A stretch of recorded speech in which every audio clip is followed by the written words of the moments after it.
Hello, everybody. Welcome to the ABT Time podcast. And this is the first in a special three-part series that we're doing. This is the first time we've ever done this. This is episode 56. And this is going to be, for starters, there's this book that came out 20 years ago called When Bad Things Happen to Good People. That's kind of our overarching theme. This is going to be two case studies that we look at that are situations where kind of unfortunate things happen to really good people with good intentions. So the overarching title I have given all of this is Nobody Buys a Solution Without a Problem. That kind of weaves together both of these case studies. And it's really the major lesson more than anything else kind of want to convey to people. This is kind of a catchphrase that we've grown fond of in our narrative training program. We'll talk about it a lot along the way. And the two case studies are, first off, the episode we're doing here, today's episode, is a case study in North Dakota about a conservation issue that happened 10 years ago. The second one is an issue, a vote that happened last year in Australia about Aboriginal rights. And the third episode is going to be a discussion with three of the members of our ABT group. So we'll talk about that in detail when we get there. As I said, nobody buys a solution without a problem. And what I'm going to do for the two case studies is use this template that I've devised of four different topics to look at them side by side, because I think these are four things they have in common. The first one is the idea that these were both instances of people going forward to the public with a solution that they had in mind that they thought was really going to be popular. The second is the outcome, what happened after they had this vote in the state of North Dakota 10 years ago. It was called Measure 5. In Australia, it was called the Voice Referendum.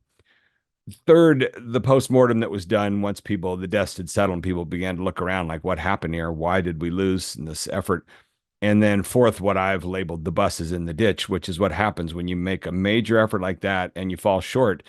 The whole movement is now stuck with a whole lot of baggage that kind of comes with it. And it's basically like you got a bus that you drove in the ditch.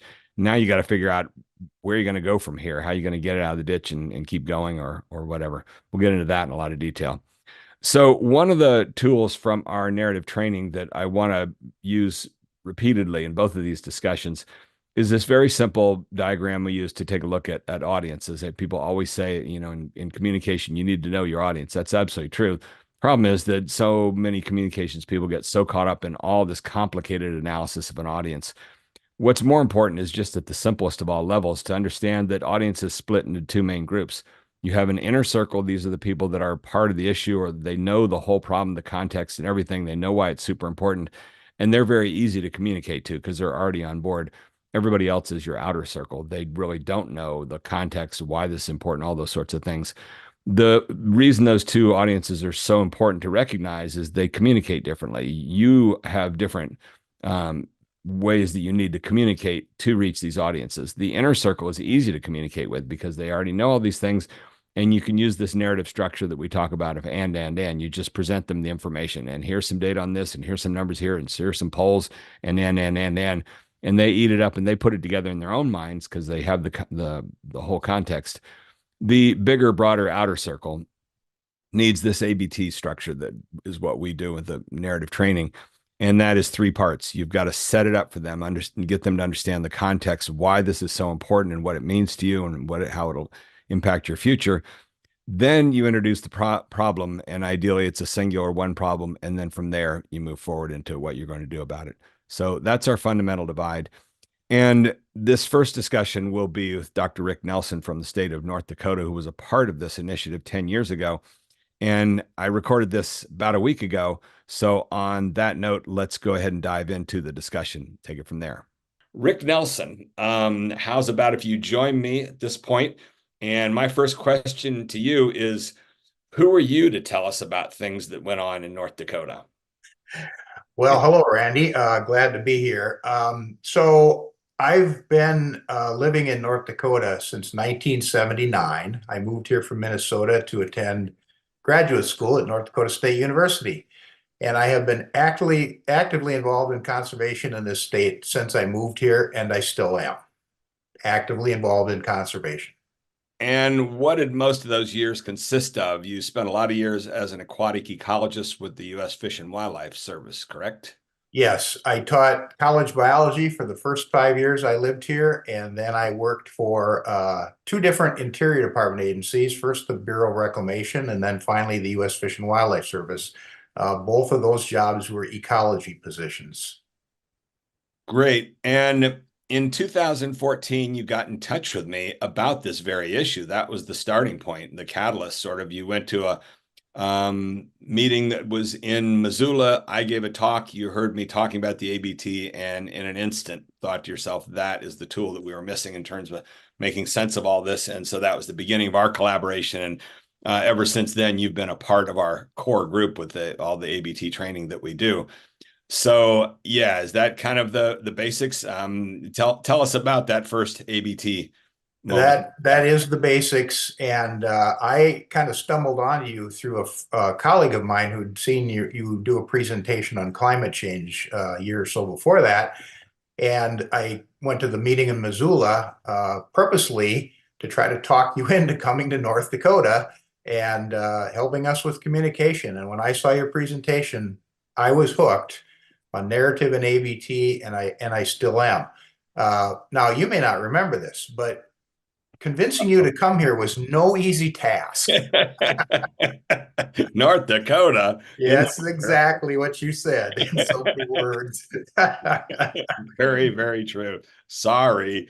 And Hey, it worked furthermore, out great. It worked out yeah, great at the end. that climate talk that your buddy saw was probably the horrible presentation I gave to the for the 50th anniversary of the World Wildlife Fund. Somebody made the mistake of inviting me because my Don't Be Such a Scientist book had come out, and I think they thought I was a friendly voice or whatever.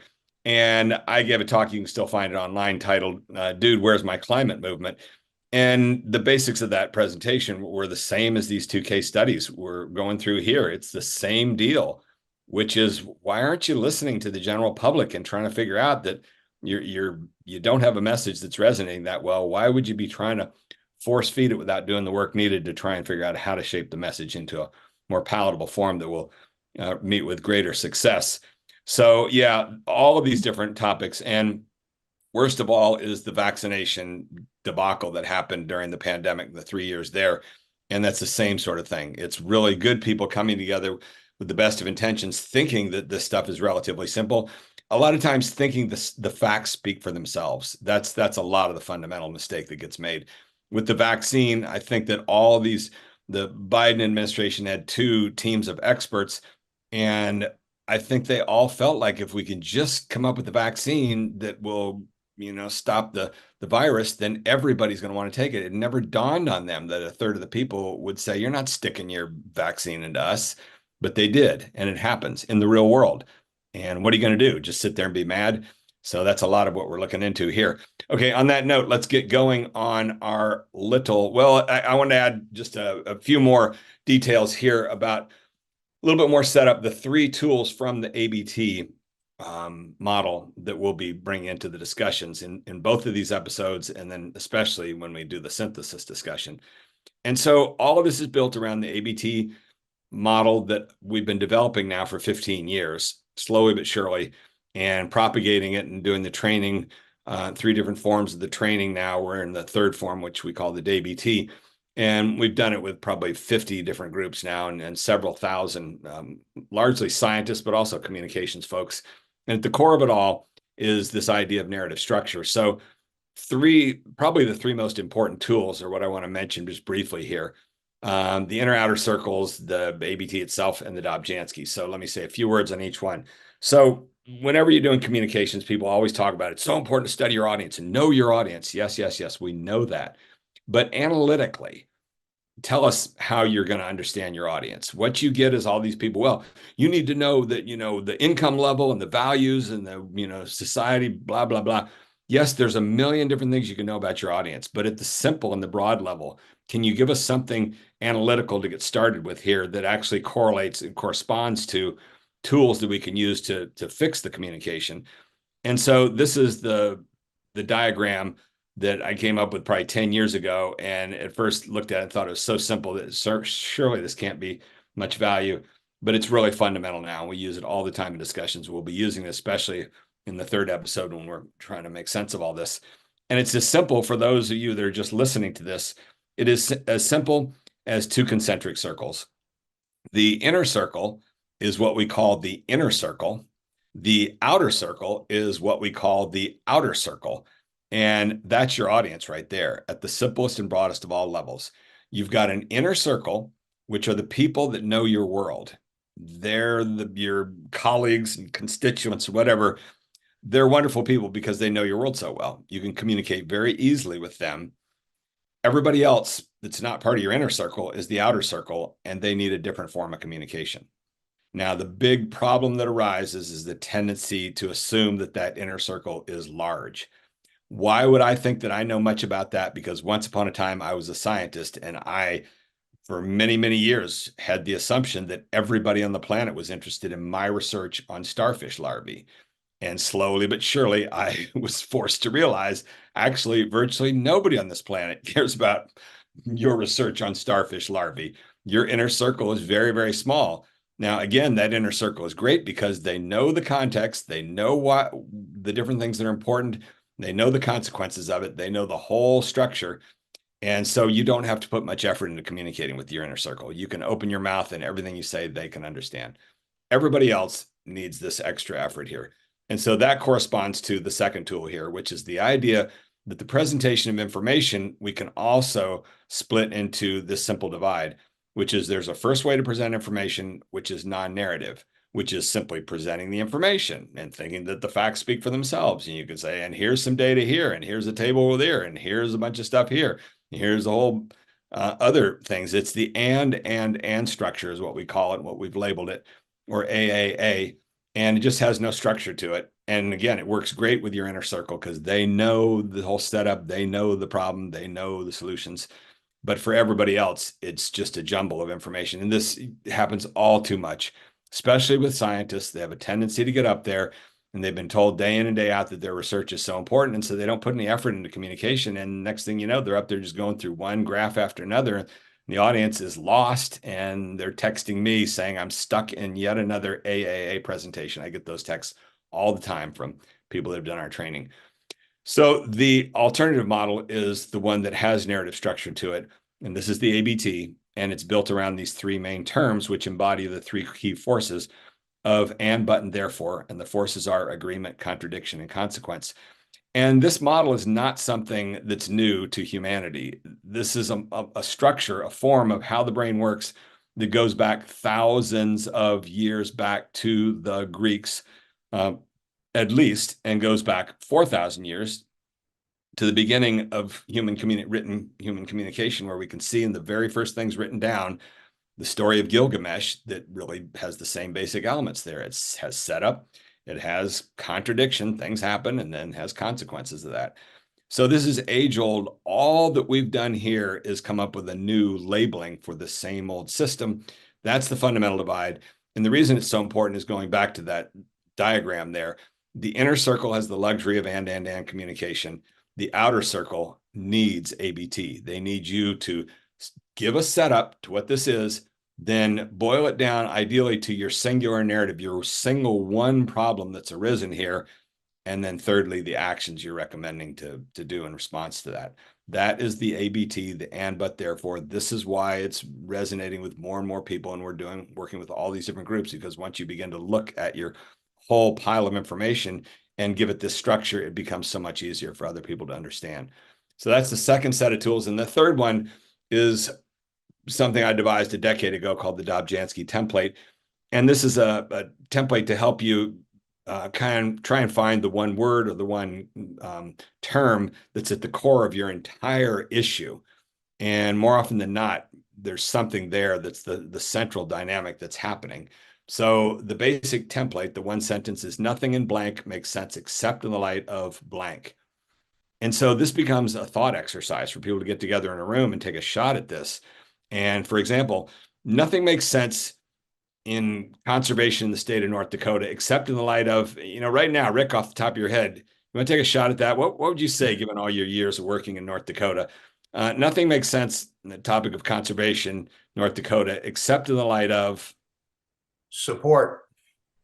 interesting. Okay. Uh, Tell us why you would choose that as a word. Well, I've thought about this for a long time, Randy, and I think as we'll talk about a little later, we didn't have support. We had inner circle support, but even amongst people that like the outdoors, like hunting and fishing and all those things, there was a great percentage of those people that were against the measure. So we didn't have the support that we thought we did. And I think in my time in North Dakota, in the 45 years I've been here, whenever conservation comes up, you have to have support, and particularly you have to have support from particular groups like the agricultural community. If you don't have that support, you just aren't going to get very far. Okay, or you maybe another. See, this is what you do. You get a group of people together and they bang on this. And what about the term buy-in? That would work as well. Yeah, I think that's a stronger, Yeah, yeah. stronger term actually. Yeah, nothing in conservation in the state of North Dakota makes sense except in the light of buy-in. If you don't have buy-in, nothing's going to happen. So okay, we'll come back to that. At any rate, those are the three tools.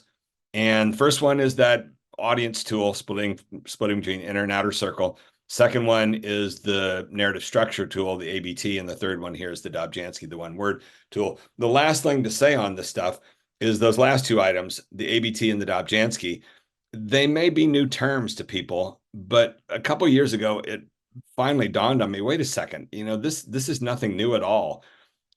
Take any course on creative writing and storytelling, anything like that. And if it's well done, they will tell you that it all comes down to two main things, which is plot and theme. You want to tell a good story, you want to write a good essay, you need to have a theme, something that's universal, that's the singular element at the core of it. And then you need to put together your argument with a good structure to it. And that's it. And that's your plot. So plot and theme are age old. You can find textbooks from a century ago that will talk about plot and theme.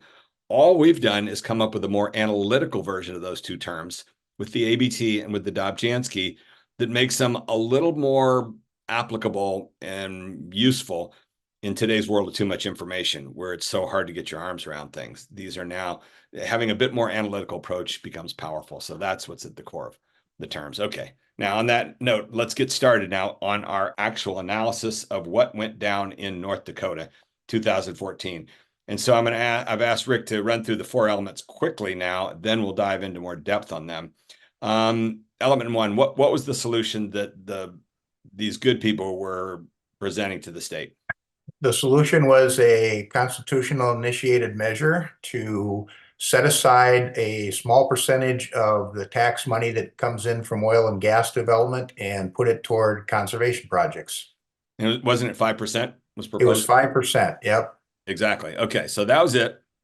Seemed to all the people pretty simple, not much of an ask. Second element here, what was the outcome of Measure 5 was what it was labeled, and it was on the ballot in November of 2014. What happened? The outcome was horrible. Uh, To we say the were least. we were actually all quite surprised at the fact that it was defeated 80% against 20% for. And the measure was actually called, you know, something other than Measure 5. The name escapes me at the moment, but it basically was provide funding for grants to improve conservation, recreation. It was also to be used for assisting farmers with conservation activities on their land to give them a little extra incentive to do those things. And it got crushed badly. Okay, which leads to our third element, the postmortem. Once the dust had settled, people began to scratch their heads and try and figure out what happened here. That's when I got involved, which was about 6 months or so afterwards. You invited me to come to the state for a first visit to talk with some of the people involved with this thing and see if using the ABT we could make some sense out of it. I brought along Jade Lovell, who back then was helping me develop story circles. Um, she had lots of funny things to say about North Dakota once she got to know the lay of the land there. It is the most far right state pretty much in the entire country, just about. And the far right majority, super majority, right? And all those sorts of things. It was just mind bending to see the dynamics there. Part of the postmortem involved bringing us in for that one long day we did And then about 6 months later, I came back with a cameraman and also my younger brother, Mike, who spent his whole life working in the oil fields of Kansas and also out in Western Kansas, and really has a good understanding of kind of the agricultural community and the oil and gas community, and is a lifelong resident of Kansas, and so has a very different communication vibe than I have as a complete outsider. And so he was very helpful in a lot of the discussions we had. And what you set us up to do was we took a week long journey counterclockwise around the state of North Dakota. So we started in Bismarck and then headed due east and hit a number of the cities on the East Coast, and then up around the top of the state and eventually all the way over to the left side of the state, and came back full circle and shot a lot of interviews and discussions along the way and tried to soak in what we could for a vibe. And what we got by the end of, and it was really a fascinating, fun experience because all the driving time was spent talking about the last set of interviews we did in the last town. And my cameraman, Paul, great guy as well, the three of us just, trying to make sense of this. And what we began to see as a general pattern was that nobody felt they had a problem in the state with conservation. And we heard specific anecdotes of people saying this one woman who's had her own real estate company in Fargo, and she just said, our friends from North Dakota, or from North Carolina, come here every year to hunt birds because they say, your state, North Dakota, is overrun by wildlife. You've got so much birds and deer and everything else like that, and we haven't got that abundance in North Carolina. So that's their perception, is we're the place that's overrun with wildlife. Why would we be spending money to try and do anything with the wildlife when that's money that could go to our schools and transportation, who knows what? And that was a lot of the general sentiment that we picked up, was that there just wasn't a feeling in the countryside that we've got a problem. So how are you going to get people to adopt a solution that you present to them when there's no feeling of there being a problem? Does that match up with your perception about that point? Yeah, that's exactly right, Randy. I think the two parts, the postmortem that we did on that one long day with the folks that were actively involved with organizing the measure, was really instructive. I came away from that, though, still feeling like, man, they weren't listening either, right? And then when you came back from the week-long journey around North Dakota and presented all that information, I think that was an eye-opener for a lot of the folks in that group. I think they were quite surprised by the feedback that you brought back. And I think the one that stuck out to me again was the real estate agent from down in the southeast who Yeah. Yep. said, we like all this stuff. We don't think there's a problem. And that's something that I think we overlooked in our efforts, because people here say it all the time, including folks within our own game and fish department. It's better here than it is most other places. It's better here than Exactly. it is in Iowa and Minnesota. And so the folks in this state didn't see the Yeah, problem. They yeah, didn't see it at exactly. all. By the way, a little side note, the main group in the state pushing this initiative. Now, what was their name? Was it the Peace, Love, and Happiness Foundation, or was it the Hippies for Nature, or what? I've forgotten the name of the group. What was it? Yeah, it was the far out group, man. Yeah, what was their name? Oh, you caught me off guard. No, no, no. I'm talking about who was the main. Where did we Uh, meet for all these discussions? oh, okay, there, now I know. So, Ducks Unlimited was probably the Exactly. main entity. Yeah, the far out hippies. Uh, Exactly. uh, That's kind of how bad things were in the state of North Dakota, which is the most environmentally progressive group, is a group that stands for blasting wildlife to pieces, Ducks Unlimited. Um, and they took the lead role inside the state. There were no major conservation groups really inside the state. The Nature Conservancy next door in Minnesota put up the bulk of the money for this campaign. And why did it have to come from Minnesota? Because well, in North Dakota, for as long as I've been here, we just don't seem to like conservation organizations. Now, there you go. there's a story behind that that's probably too long to go into, but we have a law in North Dakota that basically prevents people from buying land from willing sellers without approval. And so that affects groups like Ducks Unlimited, Pheasants Forever, the Nature Conservancy. And that's kind of set the stage over the years for some of the I'll just say the anti-conservation Yeah. feelings in the state about groups like Ducks Unlimited and Pheasants Forever, TNC coming in here and wanting to do things. And then there was the anti-corporate farm bill of around 2010, That's the where one they I'm tucked talking in, about. yeah, the little detail in there that said, thou shalt not sell your land to conservation groups. And as a Yeah. result, what was it? Nature Conservancy, I think, wasn't it something like 40 acres that they had grandfathered in that they got to keep a hold of, but beyond that, there's just nothing, Over right? the course of my time here, conservation groups have been able to purchase private lands from willing sellers for market value. But it does require quite a process to go through, and it requires approval ultimately by the governor. And in lots of recent years, when those things have come up, the governor has said, no, we aren't going to allow that sale. Pretty simple. All right, so the deck was clearly stacked on a lot of these things. Um, Now let's talk about item number 4, the bus is in the ditch. And I'm going to try and make this point with both of these case studies because there are these dynamics that go with the idea of, and by the way, you want to see this bus is in the ditch dynamic. Take a look at what happened in 2006 with the climate issue, where they aggressively came out with this film, An Inconvenient Truth, that the far left was so proud of. And it it polarized the issue instantly, and it took the climate bus and drove it right into the ditch. And once it was down that ditch, you can't just take a new direction, start it up. Um, and there are things that have to happen then. You've got to pull the bus out of the ditch. You got to fix the bus. You got to orient it and figure out a new direction, all these different sorts of things. And I think, and let's see if you disagree with this, Rick, but I think that in the case of any of these votes, once you call it to a vote, you're entering into the world of metrics, and we are a metrics, increasingly metrics driven society.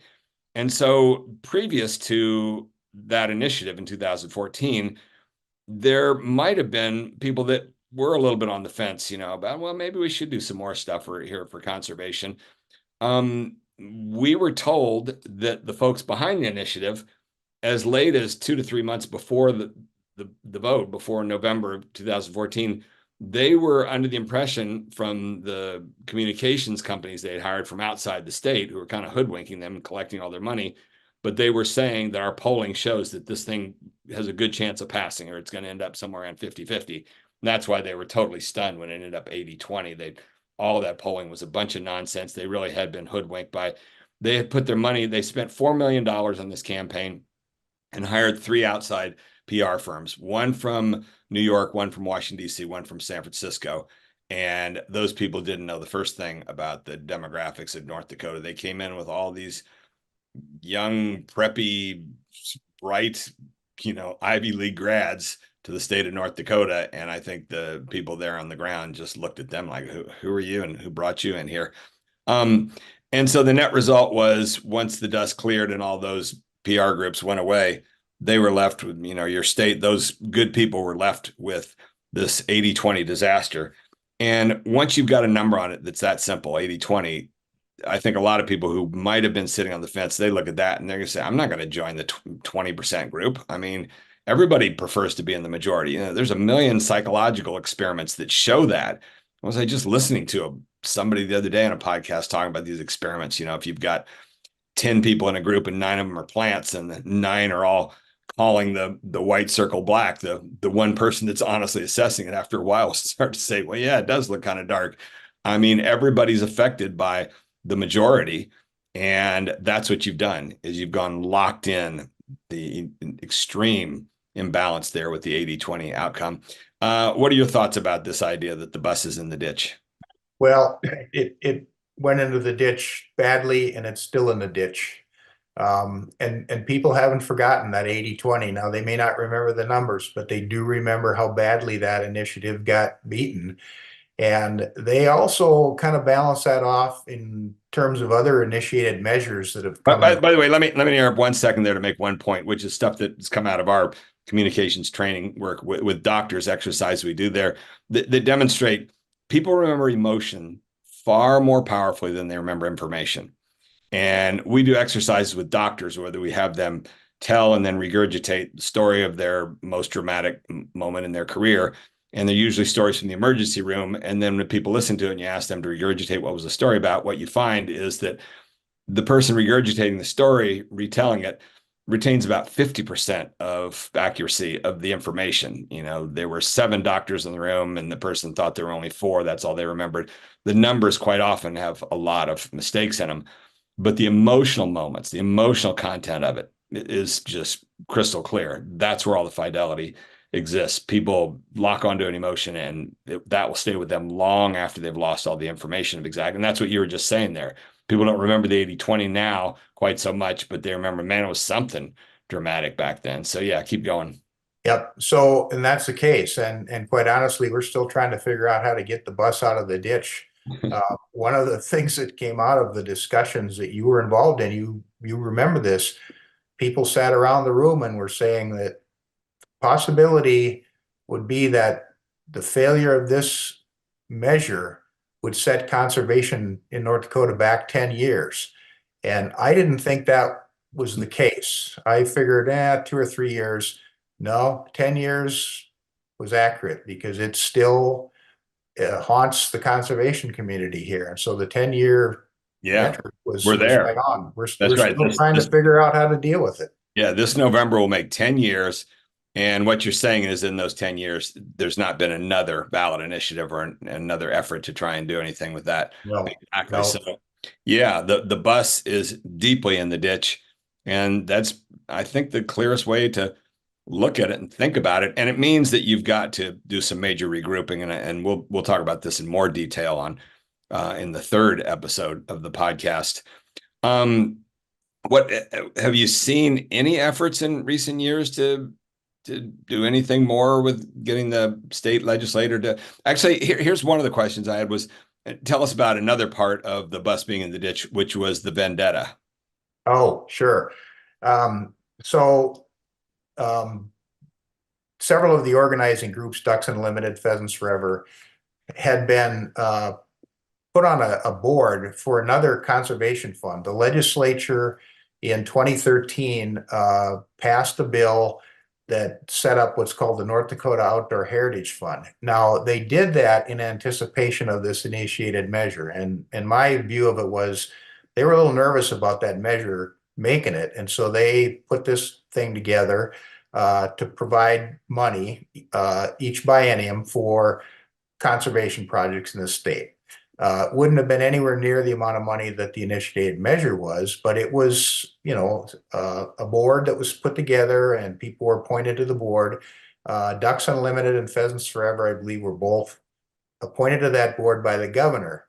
And when the measure went down and people started talking about the post-mortem of that, there were a lot of people that said, hey, just wait, the legislature is going to get even because they have a history of doing that in this state. And sure enough, not too long after that, Ducks Unlimited and Pheasants Forever were kicked off that board. Yeah, there you go. I always think back to I think I was in 5th grade and we had this really great teacher, and every day he would put some quote on the board, some I don't know, moralistic aphorism or something like that. And then he would tell a story that goes with it.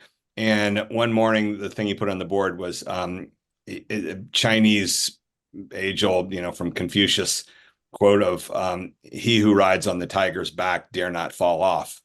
And basically, if you're going to do a high risk gamble, you'd better not lose, because if you do, you're going to get eaten up. And that's what happened there, which was that they took a big chance that they didn't quite assess as well. And again, so much of it was kind of not thought through. And that's the kind of stuff that we'll get into. The key phrase, the key quote that we use a lot in our work with the ABT is from business communications guru Christopher Lochhead, who was on Park Howell's podcast, and Park's one of the members of our group from the business community. And Christopher Lochhead was talking about how much he loves the ABT, and he said, I love it because it matches up so well with one of our favorite quotes, which is, nobody buys a solution without a problem. And there you go. Nobody buys a solution without a problem. These are words to be taken to the heart from all of these good people that are trying to make things happen better in the world. But before you go and push the issue with an actual vote, a whole campaign, you kind of want to make sure that you've got a large demographic out there that really feels there's a problem, that you're now bringing a solution to them to solve their problem.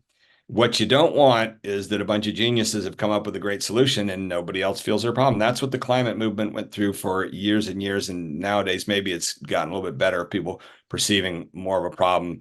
But in the meanwhile, they drove the bus deeply into the ditch. And that can go on and on, doing the analysis of that. The design to win strategy that was pulled together in 2007 has been critiqued and analyzed. The major NGOs came together with this master plan of how we're going to basically foist this legislation on the country without trying to do a mass media campaign and get popular support for it and get people feeling that there's a problem here that we need to solve. We just know better. We're going to try and do this stuff.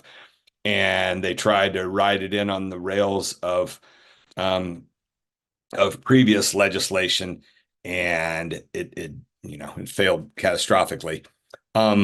To the point where by 2010, the last piece of legislation was withdrawn from the Senate, and then there hasn't been anything more hardly since then. So that's where it all begins with this problem solution dynamic. That's why the ABT model is important, because that's what the ABT is, but therefore is set up problem solution. You've got to take this simple elemental approach to looking at these problems instead of getting caught up in all the arm waving and all the and there's this and there's this and there's this and there's this. I know, but you've got to have a simple core dynamic to it of what's your core narrative. That's what the ABT helps with. So let's see. On that note, Rick, you got any last things to add in on lessons not learned from what happened there with Measure 5? Well, again, one really big thing that came out of this for me, and I think, everybody involved, our hearts, our intentions were in the right place. I think if we would have paid attention and listened to people, we would have maybe ended up in a better place, in a different place. Not sure it still would have passed for a lot of other reasons, but we just came at this with a solution. And Randy, you heard it over and over in your travel around the state. We didn't think there was a problem. We Isn't didn't that need, the truth? we didn't need Yep. this. Exactly. Matt, can you do you remember verbatim the three elements that Park Howell always talks about that he learned from his marketing buddy on um, identify the hurt? Yeah, find the hurt, amplify the pain, heal the wound. There you go. There's your three basic elements. That'll be a fundamental part of our discussion in the third episode. Find the hurt, amplify the pain, heal the wound. And it's very simple terminology there, but that's at the core of it. And I think there's a failure to find the hurt to begin with. There was no hurt. That's what we learned in North Dakota. Nobody was hurting. They felt like we got too much wildlife. Why would you try and heal a wound that's not there? And the thing that you can do is find a little bit of hurt there. And if you're good and do it within the bounds of ethics and honesty, you can persuade people by amplifying that pain, making it clear to them that this is, more important pain than you realize. And that's the second element there, is you've got to amplify it till you get everybody on board. Like, yes, we need a solution. Now that you point this out, we can see this really is bad news and it really is pain. We can see where it's headed to. That's all communication. That's all argumentation. It's all persuasion. And if you're not willing to put in the effort on that stuff, I don't know how you can feel an entitlement to come forward with a package of solutions when nobody feels there's a problem. They don't feel any pain and there's no wound to be healed. So I think at the core, that's a lot of what went on there. We'll be running through these same elements now in the next episode of the podcast. That one will focus on Australia and the voice referendum they had there. And then, as I say, in the third one, we'll have a group discussion with some of these folks in our ABT group that have been working with us, that, on different dimensions of it that apply to all of this. So thank you very much, Rick. And as I'd said to you, it was long overdue for us to get this down. We've been telling the story for about 4 or 5 years in the course. And we usually tell it in relation with Brian Palermo, who is our improv guy. And he usually does a session on the power and importance of learning. And this becomes a textbook case on what happens, or power and importance of listening, sorry. And this becomes a textbook case of the consequences of failing to listen to the public and being clear on what the sentiment is out there before you launch a big campaign. So on that note, thanks, Rick. Thanks for joining us. Thanks, And Randy. you betcha. Look forward to having you join the course again, and actually join us in the next hot seat, ABT hot seat session that we'll be doing this Thursday with the Global Health Labs folks in Seattle. So I look forward to that. you betcha. And everybody else, join us for the next episode, part 2 of this 3-part series that is 2 case studies and a discussion about the failure to listen. Okay. Thanks. See you then. Bye.